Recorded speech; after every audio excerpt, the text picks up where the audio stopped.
Alors cette vidéo va être certainement très longue. Posez-vous relax, allez vous prendre une boostif à grignoter et on va y aller. C'est parti.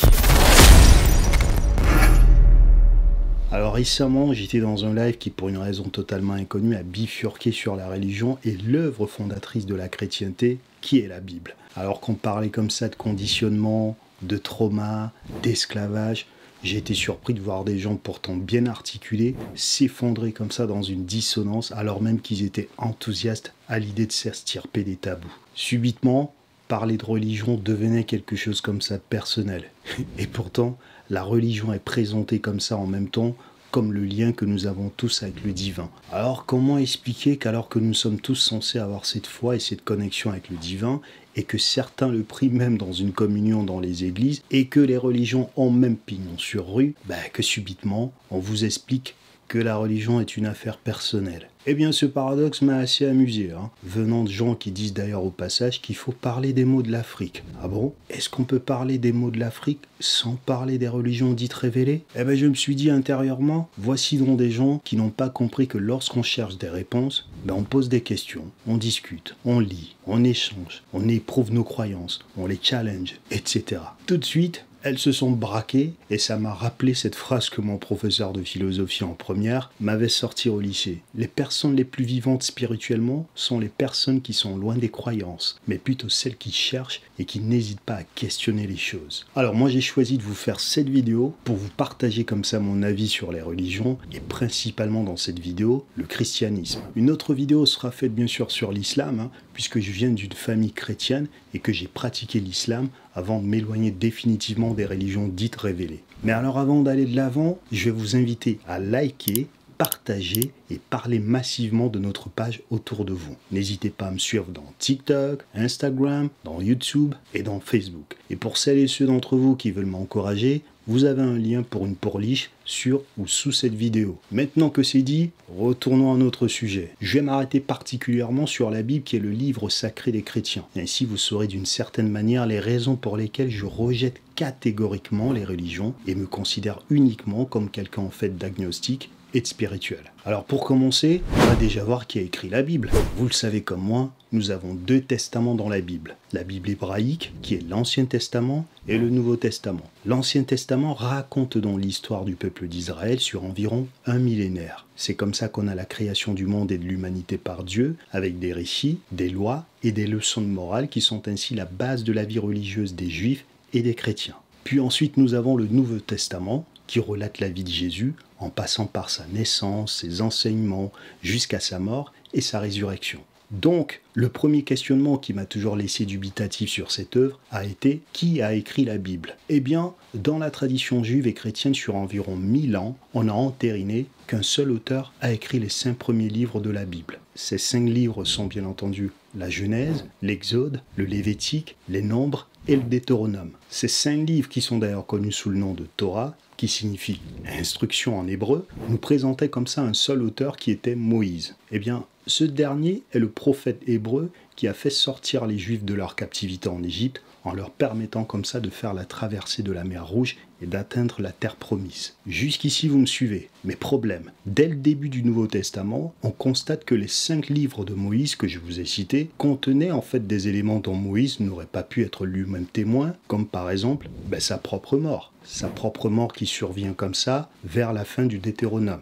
Donc, pour expliquer cette absurdité colossale et drôlatique, le recueil de lois juives enregistré entre le 3e et le 5e siècle après Jésus-Christ a tenté comme il peut d'expliquer cette incohérence en faisant savoir que Josué, qui était le successeur de Moïse, avait probablement écrit les versets concernant la mort de Moïse. Mais ce recueil n'a évidemment pas la certitude. Ça veut donc dire qu'à ce jour, on ne sait toujours pas concrètement qui a écrit l'Ancien Testament. Est-ce une personne ou plusieurs personnes qui l'ont écrit? On ne sait pas. Et surtout, est-ce que c'est possible que ce soit Moïse qui a écrit cette œuvre? Les questions que je vous pose là sont des questions que toute personne dotée d'un esprit logique ou rationnel devrait se poser. Mais nous sommes dans un monde où le fanatisme et l'illusion sont adulés au détriment de la lucidité ou de l'esprit. Il faut d'ailleurs savoir qu'au siècle des Lumières, c'est-à-dire au XVIIe siècle, la plupart des érudits religieux contestaient en fait la paternité unique de l'écriture de la Bible à Moïse. Ça veut donc dire qu'ils ne pensaient pas qu'un seul homme a pu écrire la Bible.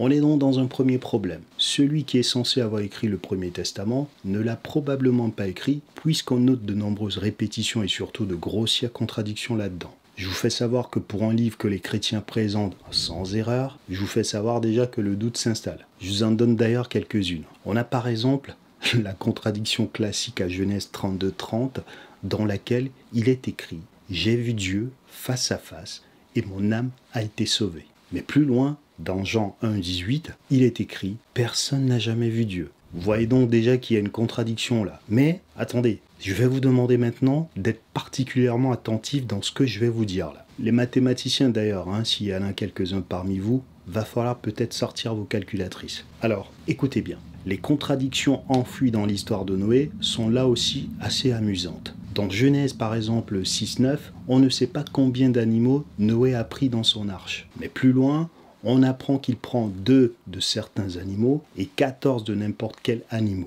Et la chose rocambolesque, c'est que le déluge, lui, il dure 40 jours à un passage. Mais subitement, ce même déluge, il passe à 150 à un autre passage. Vous ne trouvez pas assez curieux ce genre d'approximation? Est-ce que quelqu'un parmi vous peut m'expliquer ces différences de taille? Je continue. Dans Exode 21, de 23 à 25, il est écrit que tu donneras vie pour vie, œil pour œil, dent pour dent, main pour main, pied pour pied, brûlure pour brûlure, blessure pour blessure, meurtre pour meurtre. Mais paradoxalement, dans Matthieu 5, 39, il est écrit « Si quelqu'un te frappe sur la joue droite, tends-lui l'autre joue ». Une situation là comme ça qui peut nous rendre schizophréniques, vous trouvez pas? Des exemples comme ça, vous en avez à foison dans l'Ancien Testament, mais la matière grise humaine est si surprenante que même avec des faits implacables, vous avez des gens qui ne décolèrent pas de ces fables. Mais puisque je ne vais pas tous les faire, on arrive aussi donc au Nouveau Testament pour lequel nous avons un niveau de cacophonie rocambolesque là aussi.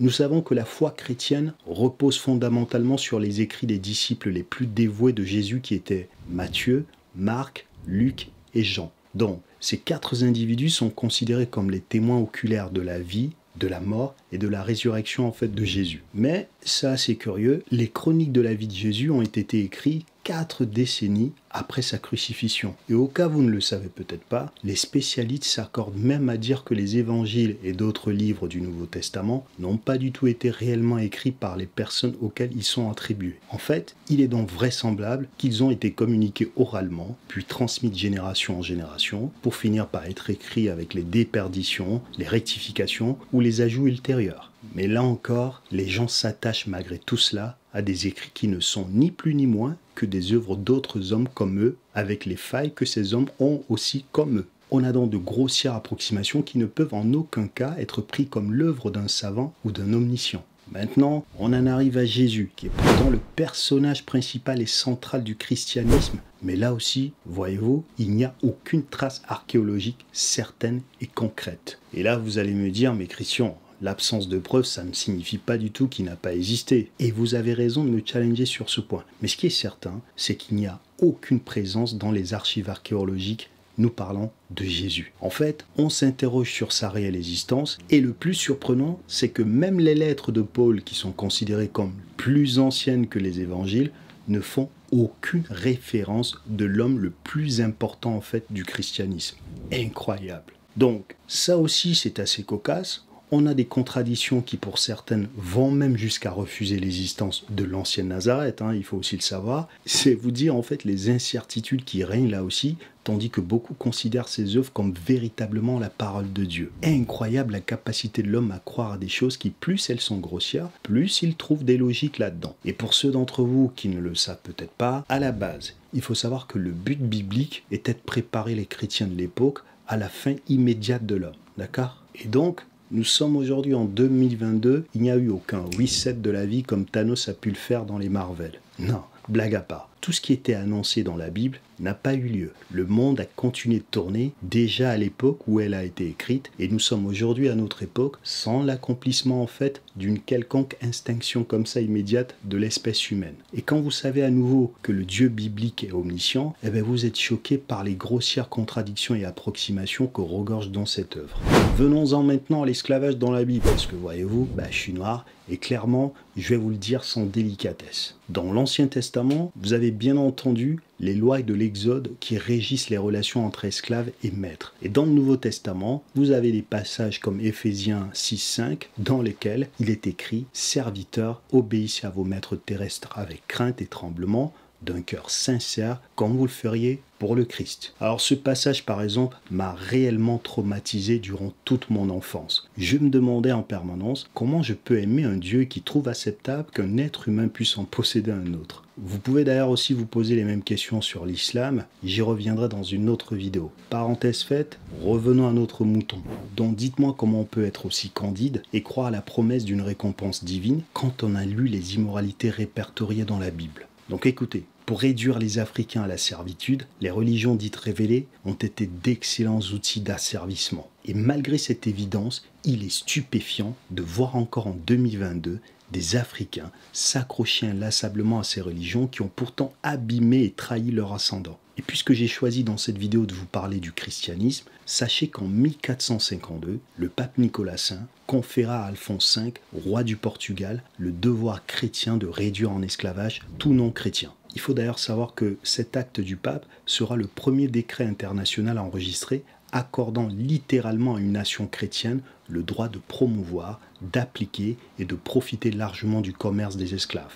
La même chose fut poursuivie par le pape Alexandre VI, perpétuant ainsi la tradition de son prédécesseur d'asservir les non-chrétiens sur toutes les terres où ils se trouvent. Mais là encore, aussi surprenant que cela peut paraître, je suis toujours sidéré de voir des Noirs intégrer même les instances religieuses qui hier ont saccagé l'humanité en fait de leur ascendant. Il faut bien comprendre qu'il n'y a pas eu de conversion pacifique, ni de rapprochement idéologique sans l'ignominie qui est tombée sur l'Afrique. Les conversions par les missionnaires ont été historiquement violentes, déshumanisantes et déstabilisantes pour les peuples africains. Je vous invite d'ailleurs à regarder cette vidéo dans laquelle je parle du rejet des cosmogonies africaines. Vous aurez comme ça une extension de ce que je pense sur les religions. Donc, pour en revenir à notre sujet, sachez que l'Église a d'ailleurs justifié l'esclavage des Africains parce qu'elle jugeait qu'il n'était pas digne de respect. L'affirmation selon laquelle l'esclavage était humain est devenue partie intégrante de la pensée européenne. Et l'Église a incarné comme ça cette idéologie jusqu'à la transposer en politique. Le christianisme, comme l'islam,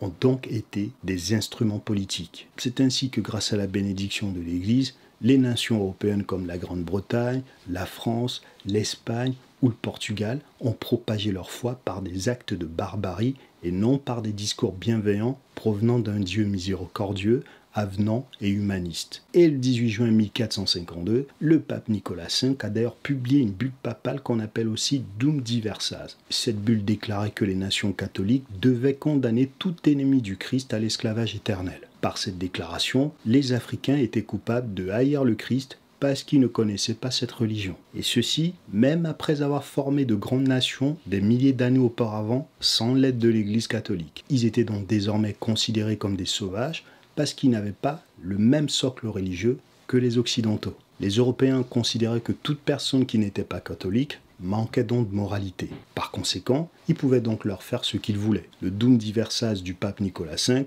a donc ouvert le bal, justifiant la cruauté et l'asservissement de l'Afrique. Cette longue histoire de souffrance infligée aux Noirs ne s'est donc pas arrêtée. Les Africains ont par exemple hérité de la malédiction de Cham et de Canaan qui est inscrite dans la Bible. Et il faut savoir que le philosophe Aristote soutenait que la relation maître-esclave était totalement naturelle et que certains sont faits pour être soumis et d'autres pour être gouvernés. La Bible était donc utilisée comme une épée et non comme une intention. D'ailleurs, la théorie de l'ordre naturel d'Aristote apporte là aussi des informations imparables, mais ça reste toujours intriguant pour moi de voir l'adoration que beaucoup d'Africains ont pour des religions qui leur ont été imposées ignoblement en méprisant leur humanité. Lorsque vous observez certains Africains, vous remarquez immédiatement qu'ils sont atteints de syndrome de Stockholm. Ils ont besoin comme ça de s'accrocher comme des enfants à des sectes qui ont réussi. Et pensent même que leurs vies n'auront pas de sens s'ils s'en détachent pour se nourrir plutôt par la spiritualité.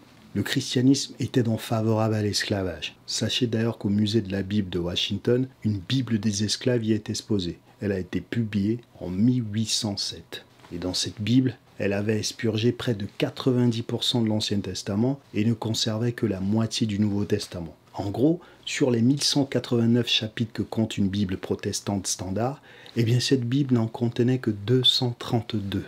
Vous imaginez la manipulation qui était déjà à la base de ces religions? Donc pour vous la faire courte, cette Bible détaille l'asservissement de Joseph en Égypte pour normaliser l'esclavage. Et pour ce faire, elle le dépeint comme un homme acceptant son destin d'esclave qui sera ensuite récompensé par sa foi en Dieu. Et sachez que dans cette Bible, les religieux chrétiens y avaient supprimé certains passages comme le récit de l'Exode, qui d'après eux était susceptible d'inspirer comme ça la rébellion des esclaves. Vous kiffez donc en fait des œuvres qui étaient initialement des instruments de soumission qui ont accéléré la conversion de nos ascendants en esclavage. Nous avons donc été corrompus dans des religions qui n'étaient pas du tout bienveillantes avec nos humanités. Je vous le dis donc clairement, la Bible ne se souciait pas du bien-être spirituel des Africains. Au contraire, il fallait plutôt les empêcher de se transcender. Et sachez d'ailleurs que les religieux occidentaux n'avaient pas de scrupule à utiliser le christianisme pour justifier l'esclavage. Certains théologiens déclaraient même que c'était la Providence qui avait emmené les Africains en Amérique en tant qu'esclaves. Et les esclavagistes faisaient souvent remarquer que les Israélites de l'Ancien Testament possédaient des esclaves. Bien entendu, ce qui n'est absolument pas faux.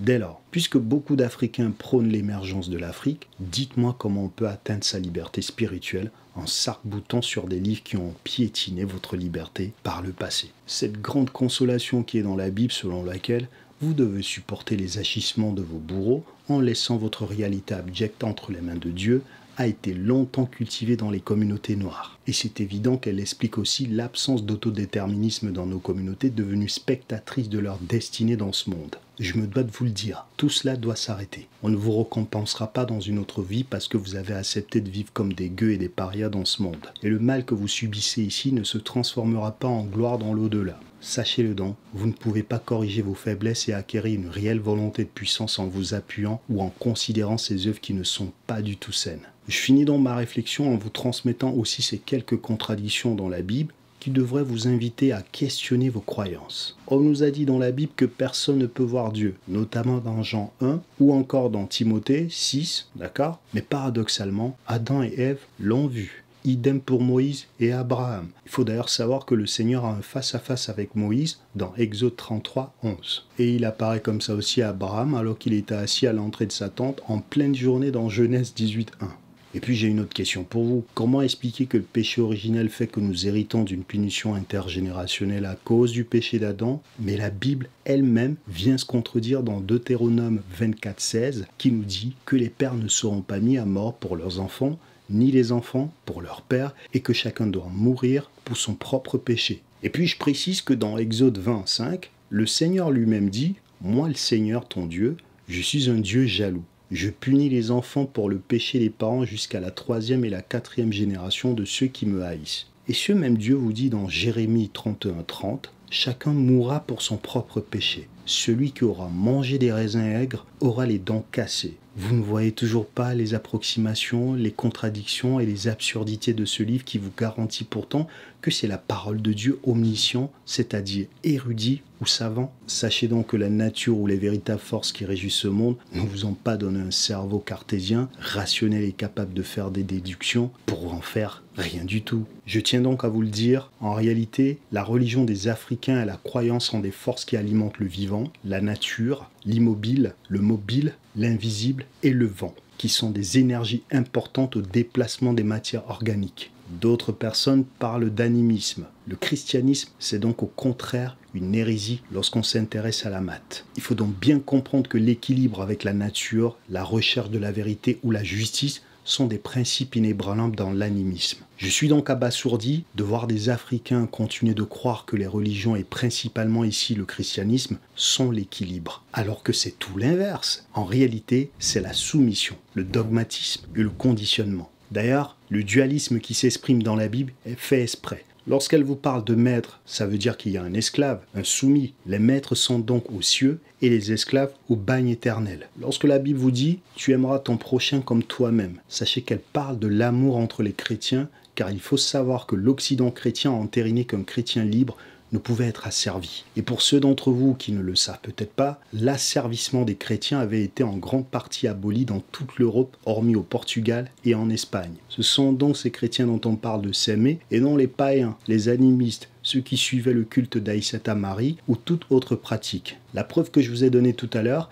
est que l'Église catholique a validé l'esclavage qui n'a rien à voir avec l'amour de votre prochain en Afrique et l'a invalidé en Europe. Est-ce que vous avez compris ce que je viens de vous dire là? Ça veut simplement dire que les Africains n'étaient pas des chrétiens pour les Européens. Comme je l'ai dit tout à l'heure, on pouvait donc leur nier leur humanité, les asservir et les mettre en esclavage. Le dualisme religieux, c'est donc le fait comme ça d'imbriquer deux choses qui s'opposent pour d'une certaine manière noyer comme ça le but ultime. Exactement comme dire que Dieu est l'égal du diable. Ou avoir aussi des passages qui sont des appels ou des validations de l'esclavage et en même temps avoir des passages qui prônent l'amour de son prochain. Mais comprenez-le bien. Le mal et le bien ne se mélangent pas. Ça ne peut donc pas être la parole d'un Dieu bon et omniscient que vous lisez dans toutes ces œuvres que vous considérez comme saints. Ce sont strictement les paroles des hommes qui l'ont écrit. D'ailleurs, il suffit de remonter à l'Éphésiens 6:5 que je vous ai cité tout à l'heure, jusqu'à 8, pour voir avec aisance que la Bible n'est pas du tout sainte ni saine. Je vais donc vous le redire,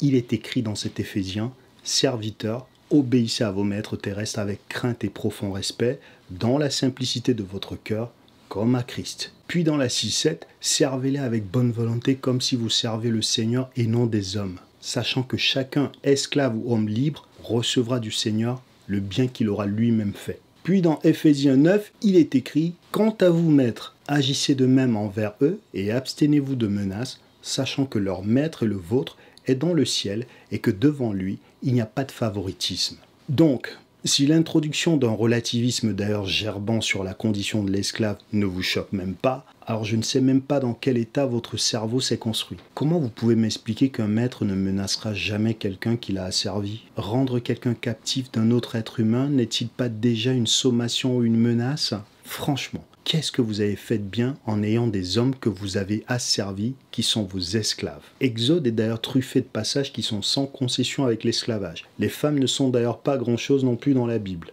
Je vais là aussi vous citer quelques passages, notamment Exode 21-2. « Si tu achètes un esclave hébreu, il servira 6 années, mais la 7e, il sortira libre sans rien payer. » Dans Exode 21-4, « Si c'est son maître qui lui a donné une femme, et qu'il en ait eu des fils ou des filles, la femme et ses enfants seront à son maître et il sortira seul. » Ensuite, dans Exode 21-5, « Si l'esclave dit « J'aime mon maître, ma femme et mes enfants, je ne peux pas sortir libre. » Puis, dans Exode 21-6, « Alors son maître le conduira devant Dieu et le fera approcher de la porte ou du poteau, et son maître lui percera l'oreille avec un poinçon, et l'esclave sera pour toujours à son service. » Mais comme je veux aussi que vous ne vous contentez pas d'être des paresseux, je vous invite à faire un exercice. Lisez le Lévitique 25, notamment le 44 jusqu'au 46, et dites-moi si ce n'est pas édifiant.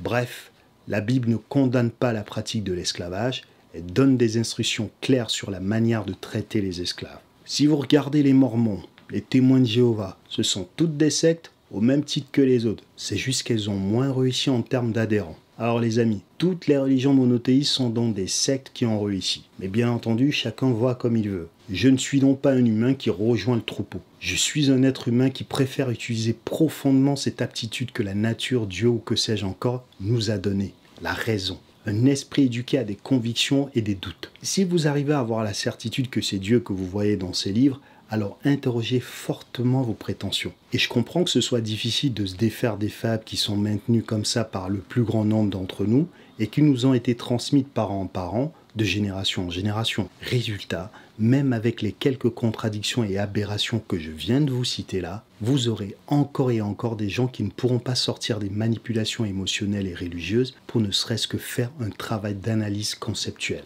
Nous sommes dans un monde où les gens ne veulent pas réfléchir. Ils préfèrent s'en prendre à ceux qui cultivent des vertus épistémiques et qui refusent la médiocrité. Je reviendrai prochainement sur le cas de l'islam. En attendant, je vous laisse digérer cette vidéo. N'oubliez pas de la partager autour de vous et retenez que la rigueur intellectuelle est notre leitmotiv ici. Mobiliser ce que j'ai appris pour vous le transmettre, c'est du travail. J'espère que vous allez le respecter en prenant vous aussi le temps d'aller faire vos propres recherches, de vous cultiver et d'arrêter de rester en fait des gens passifs. Ciao!